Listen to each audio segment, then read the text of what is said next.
Flight team stand up. Jimmy High Roller, how to lose an MVP award in 10 seconds. Let me guess, this is about Embiid. Is there a difference between the best player in the NBA and the most valuable player in the NBA?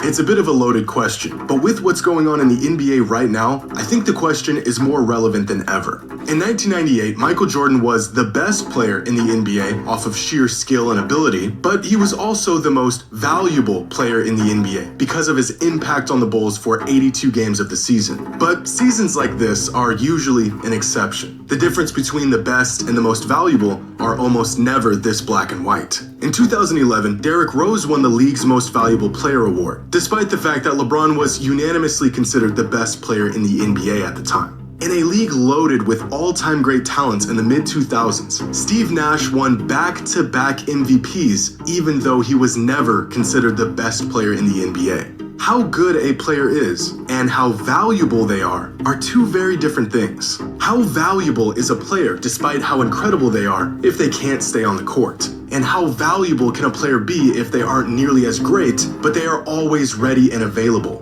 Because right now, I think we're learning the harsh answer to this question. Wow. All because he was like pressured low-key too. Attention all football fans. This is the last weekend of the year to get your football bets in. And I teamed up with Draft $100. Make a page in on the draft. Oh, that's promo code the NAT. And within the score, only at DraftKings Sportsbook. Last summer, the National Basketball Players Association and the NBA signed a new collective bargaining agreement. And within the terms of this new agreement was one requirement in particular that really caught the attention of fans and the players. A new 65-game minimum requirement for season awards. That's all NBA team selections, Defensive Player of the Year, MVP, everything. And despite some concerns regarding this new eligibility threshold, the terms were all agreed upon and signed off by the players and the league. I mean, after all, 65 games is just 80% of the season. In theory, this threshold shouldn't be hard to hit.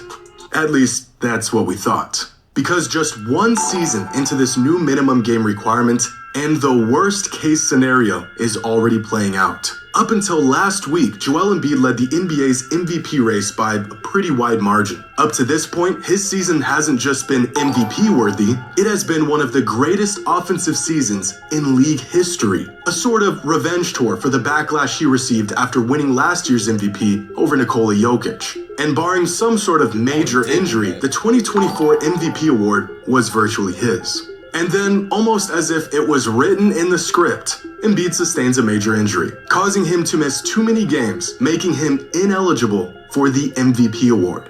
This is, without question, the worst possible outcome for not only Embiid, but for the NBA's new agreement with the players, making a new rule that seemed reasonable at the time look completely unfair and unreasonable in hindsight, even though it's not. In fact, the new 65-game rule is a benefit to the players, not a detriment. See, over the last 3 decades, NBA player salaries have increased almost exponentially, product of a massive increase in league revenue thanks largely in part to new, more expansive media deals. Large broadcasting companies fight largely in part to new, more Damn, that shit increased like crazy over the years. Expansive media deals. Large broadcasting companies fight for the rights to NBA media with massive checks, and in return, the NBA provides an exclusive premier product. In 2014, just a decade ago, the NBA signed a 9-year TV deal worth $24 billion, a deal that dwarfed all of their previous contracts combined.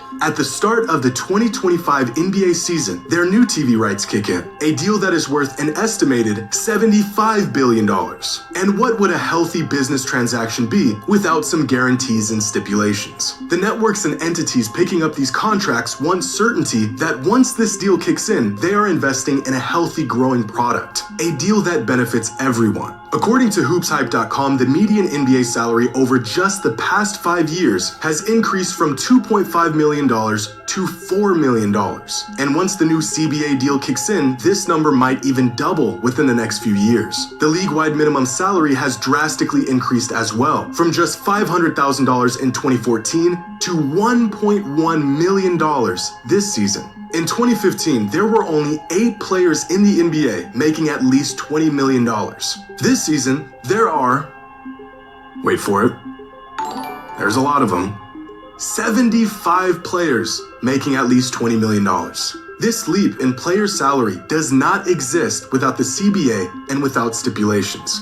League-wide, every player benefits from these ever-increasing deals locked in by bargaining agreements. And in return, the companies who are paying up want to make sure that they're getting the best product possible. And after seeing teams resting and sitting star players, they felt it was necessary to add this 65-game minimum requirement to ensure the quality of their investment. Could this requirement hurt a handful of star players in the long run? Sure, injuries happen. Not every game missed is intentional. But do these requirements also help lock in deals that benefit every single player around the league? Yes. But this only addresses one side of the issue. Because with these new requirements, us fans are winning too. Star players around the league are playing far more games this season than they did in the past few years. Here are the 15 All-NBA players from last season. And through January of last season versus through January of this season, only 3 of these 15 players have played less games this season compared to last season. Damn. At this point last year, the top 15 players around the league missed 117 games. This season, they've only missed 76. That's a decrease of nearly 55% of games missed. But even players who won't really be negatively affected by this new 65-game minimum are on the court far more often since this new rule kicked in. If we take a look at the top 50 players around the league in the 2022-2023 season, according to Box Plus Minus, essentially the league's 50 premier players, then here are those players and the number of games they missed through January of last season. 595. This season, in the first year of this new league-wide game minimum requirement, and those same exact 50 players have missed just 406 games. That is a decrease of nearly 45% of games missed from the league's 50 premier players. What do you think it could be? How was it? Was it always like this though with the NBA through the years?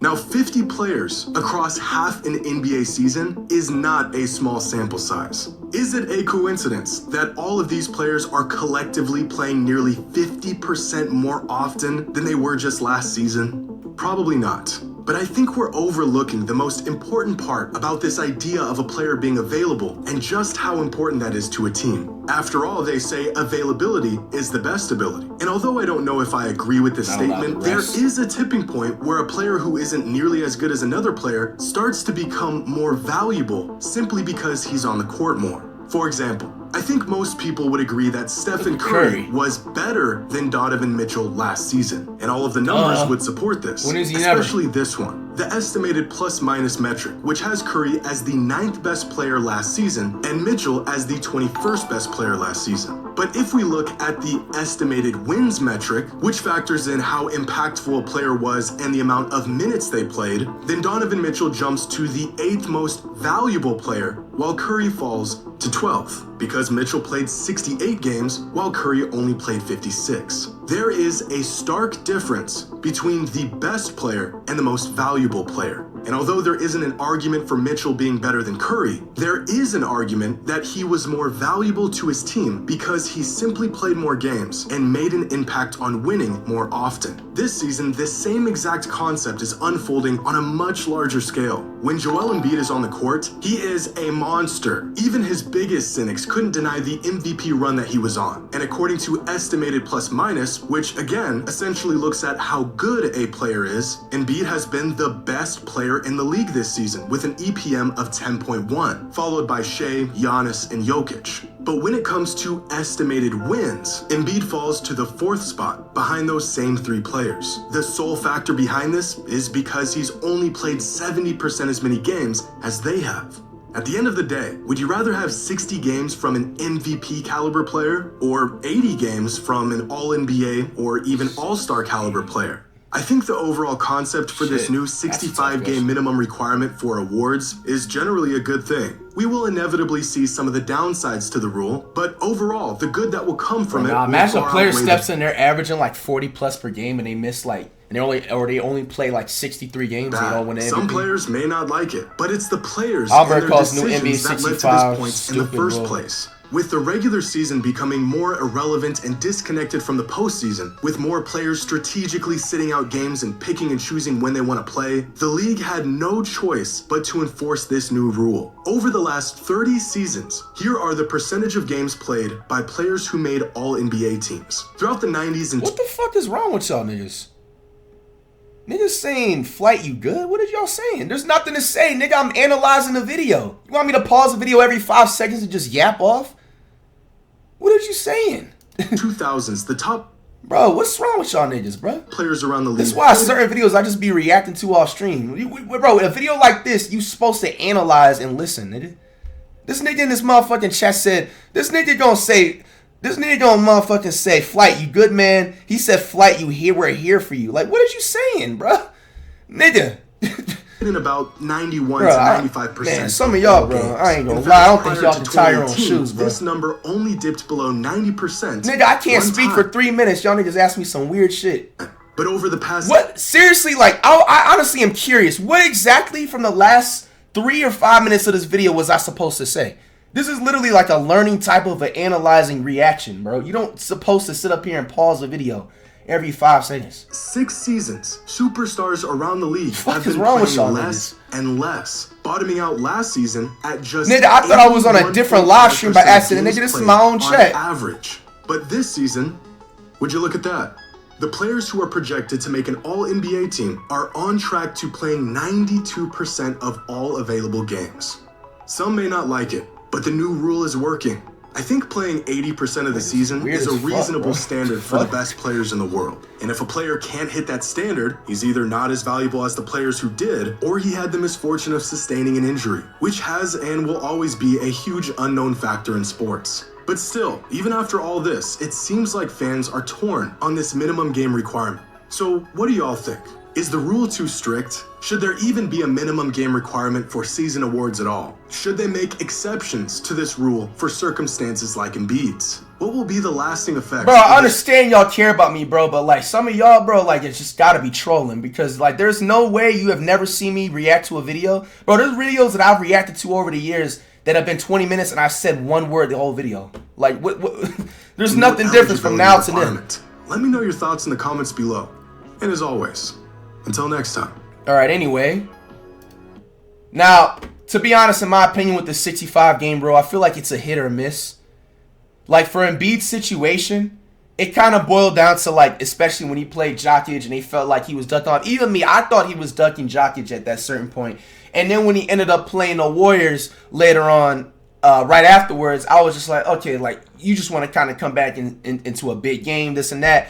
And then come to find out, he was actually injured the whole time and then injured something even times two. You know what I'm saying? So I feel like in this situation, bro, they got to come up with like some like backup rule or something like that. Maybe like, let's say maybe in a Embiid situation. But then again, it can be questionable because like, let's say, okay, a player plays less than 65 games, but it's like 59 games. But they get like a serious injury where they miss like more than a month. I feel like they got to get excluded. You ever heard of like when you're in school and shit and you got like those excuse absences? That's something that they got to, I feel like put into like implement or whatever, some vocab word if I made it right, into the league and shit. To make it a little bit more fair, because like there's gonna be a time where somebody is gonna average like 40 plus 45 points per game, and then motherfucking only play like 59 games because something happened and he wasn't able to be on the floor, and then that's gonna piss off somebody. That's really only my argument with it. They just gotta come out with some like alternate thing to let somebody have like something excused for these like injuries and shit. All right, man, that's gonna cap it off. Now y'all niggas are saying I'm yapping after I was silent! This is what I'm talking about! Fuck! Bro! Nah, nigga, bro, I'm out.